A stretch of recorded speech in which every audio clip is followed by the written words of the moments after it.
أنقذت روحي بالهدى وملأت قلبي رحمة بجوارحي كي تسعدا.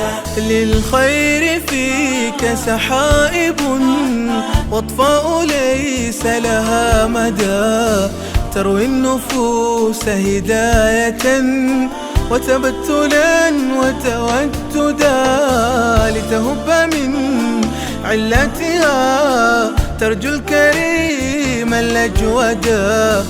الصائمون تلهفوا لصدى نهارك عبدا، والقائمون تأهبوا لقضاء ليلك سجدا، والمذنبون ترقرقت عبرتهم خوفا ردا. كل يفيء بذنبه ويرم ظلك موعدا. يا رب أنت لنا الرجاء والمستغاث لما بدا. من ذا لعفوك يرتجي، من ذا لعفوك يرتجي، فيعود مطمحه سدى.